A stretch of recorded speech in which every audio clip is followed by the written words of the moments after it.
Welcome to Meet Me in the Penthouse. We're Amy and Molly. We're so excited to have you today because our topic today is you're the average of the 5 people you surround yourself with. And I don't know if you've heard this, and I'm sure you have. And if you've been raised anywhere near us, especially if you're our kids, you've heard this. But what does it really mean? I think we hear that, and I just want to use a specific example for me is, okay, yes, you're the average of the 5 people you hang out with. Is that good or bad? And you don't have to have judgment about it, but this is such a great example. I was not athletic growing up. I was not. I mean, I worked hard, but was I gifted? No, I worked hard. And I was cut from my volleyball team in my sophomore year of high school. I wasn't, when I played tennis my senior year, I wasn't even on the number 1 or number 2 court by any means. So I'm just saying I wasn't athletic until I decided I was. And I remember in my first triathlon, I had 6 weeks to train for it. I was coming off a marathon. Again, these are things that athletes do, right? Running marathons, running half marathons, running triathlons. And I got second in my very first triathlon. And I remember standing on that podium thinking, I am an athlete. I am absolutely an athlete. But if I look at my friend group then, it was everybody doing triathlons and marathons. It was people that were getting up in the morning. They were getting after their miles. They were putting them in the dark. It's not very fun to run that early in the morning. There's no scenery to be seen. It doesn't matter how cool your shoes are because no one's seeing them. But I was around athletic people. Therefore, I am an athlete. So you become who you're around all the time. And I know Amy's got great examples, but that's one that pops right into my head right away is, surround yourself with great people. If you want to be athletic, be around athletic people. The same goes in business. I remember when I got into real estate, immediately I attached, first of all, I dressed like the $1 million houses I was going to sell. We'll do that a different episode. But I remember I found the most successful female realtor at the time. And I said, you don't know me, but you will. And I just asked if I could shadow her when I had a couple of high-end listings that instead of, I asked her to co-list them with me, right? People said, you gave up your commission, half your commission. And I said, no, I want to learn from her. And from that, her circle of friends, right? So the other successful female realtors, that is who I surrounded myself with. And I kept my head down and did not worry about what anybody else was saying about me, right? You are the average of the 5 people you surround yourself with the most. So if I wanted to be successful, if I wanted to be selling $1 million houses, that is who I was going to surround myself with. Because let me tell you, you'll never be criticized by somebody doing more than you, only by somebody doing less. So those other women that were the $1 million producers, multi-million-dollar producers, as I soon became, we're talking and encouraging one another. We were masterminding with each other. We were donating our time. We were co-listing things so that we could give our clients a better experience and support one another. And that is how I learned that you are the average of the 5 people you surround yourself with the most. And I have always done that in business and always kept my circle very small. I don't have, Molly is proud and tells you every day she has 1 million friends. I know 1 million people, but the people that I let into my world, I'm very selective about because I really mind my mind a lot. And I feel like I know that I have a gift and I have been very successful in business and I love mentoring women, but I'm very careful who I share my time and my energy with. I don't want to be in the basement. I don't want to get brought down at all. Not that other people do, but for me, I really am careful about who I spend time with. And so sometimes that's spending time alone by myself. And I'm okay with that because like Molly said, I'm madly in love with my life. And I know that I get to talk to myself the way that I want to. And so I think we learned from mom and dad too, dad in the AA program, like, what do they say? Yeah. Change your playground, change your playmates and who you surround yourself with. Yeah. I mean, he's a perfect example of when you decide to get sober, you don't hang out with people going to the bar.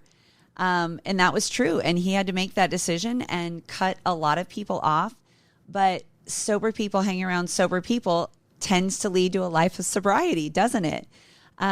You're the average of the 5 people you hang out with. I also love that we love to travel and experience things. And so we put ourselves in rooms where people have done some amazing trips.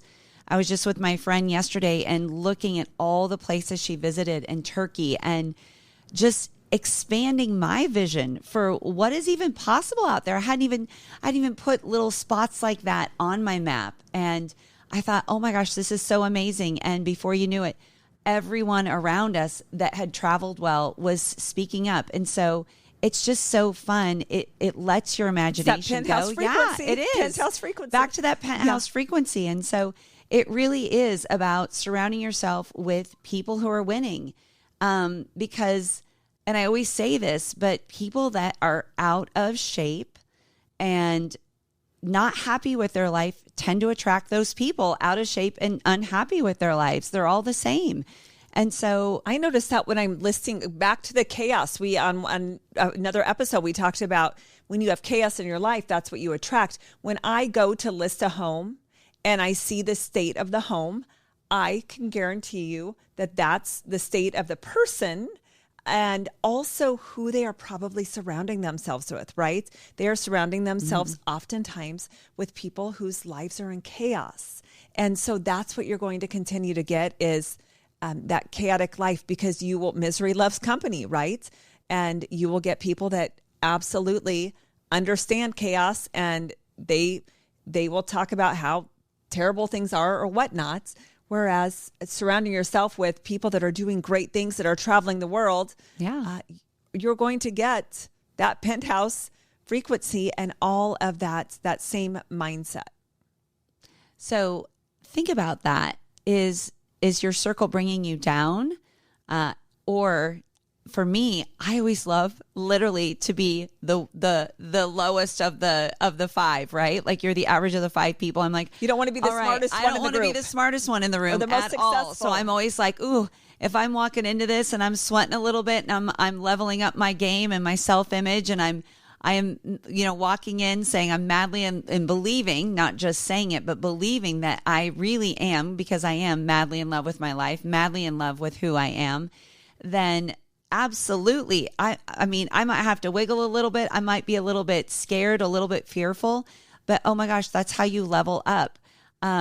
Doing something new. I just came back to tennis after a few decades of not playing, and she's got the clothing too. Yes, I'm all about the clothing. All about the clothing, and so the more skirts I can have, the better. But I just did something scary, and I registered for singles, and I thought, well, if you want to be good at tennis, you can't just play doubles. Like, let's get out there and play some singles. And my partner reached out to me last night and was like, all right. And I'm thinking in my head, oh my gosh, I have officially stepped into this circle of singles players hustle.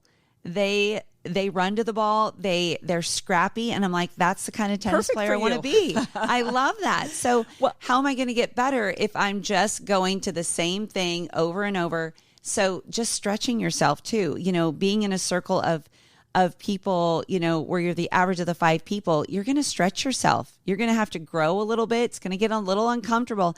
And that doesn't mean that it's bad. That doesn't mean like, ooh, this is just, this probably isn't a good thing. And I'm like, it might stretch you.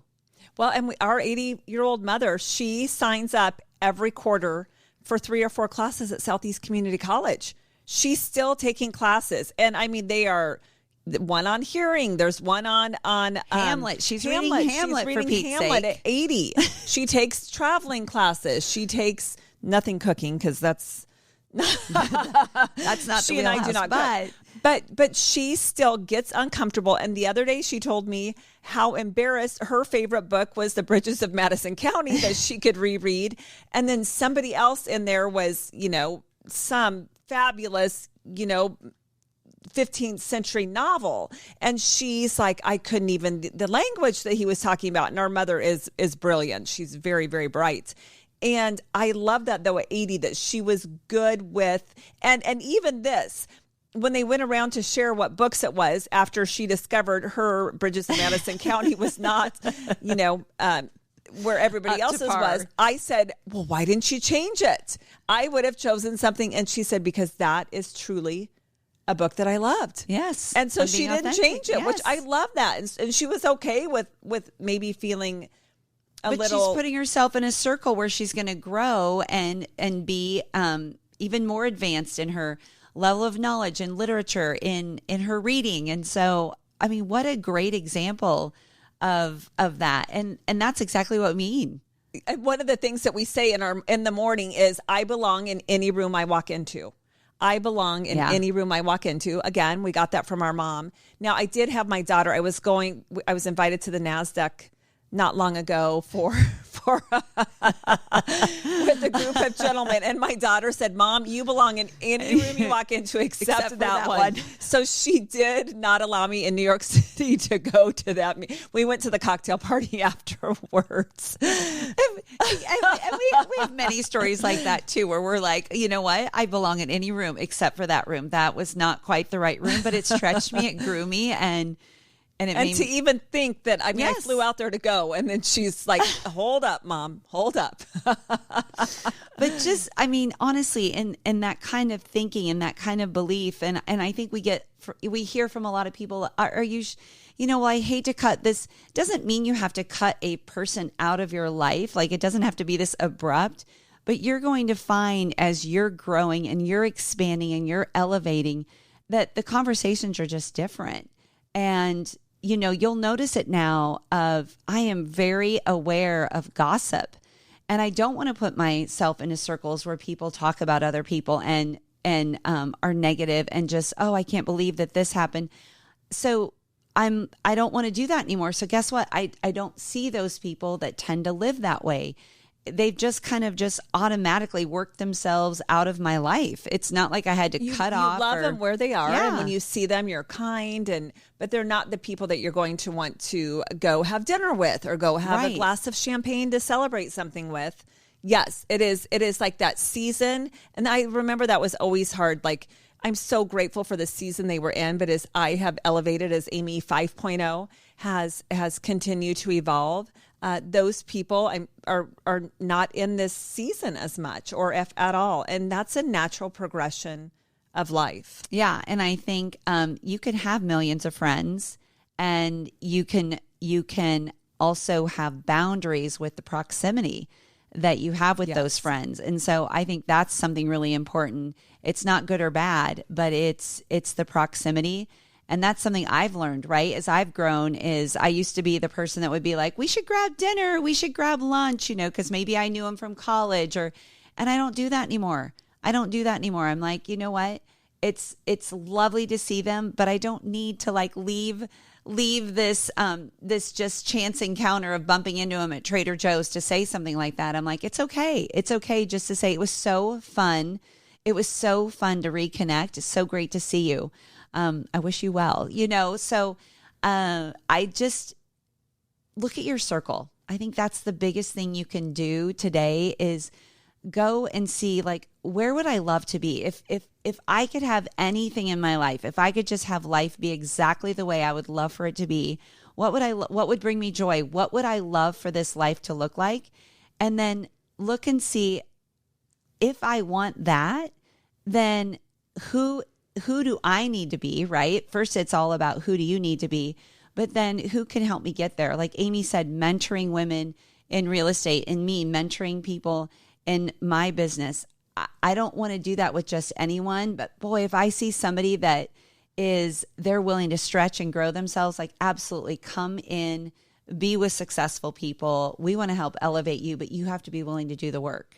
And I think one of the greatest things we did, I am on my second marriage, as many of you know. So I was in Lincoln. I lived in Lincoln for 32 years since I left Grand Island. I went 130 miles away, or 90 miles away, not even 130 for Pete's sakes.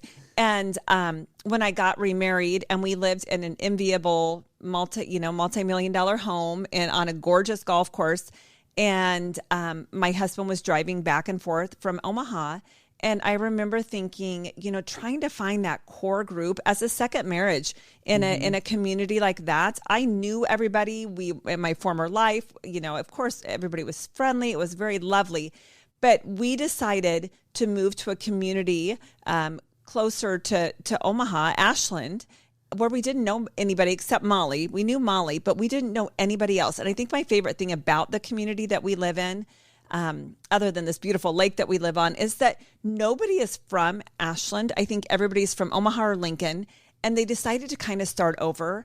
But my favorite thing is that many of them are entrepreneurs. Many of them, so they have the same mindset. Mm-hmm. Many of them maxed out their credit cards, like went all in, didn't know how they were going to make their mortgage. They have started businesses, and many of them, because they're in their 50s like us, have sold very successfully multi-million-dollar businesses to private equity companies, to all of that. So that is who we surround ourselves with at the lake. Mm-hmm. And I love that. I love that many of them are believers. I love that we talk business, and we talk our kids and where our kids are in life.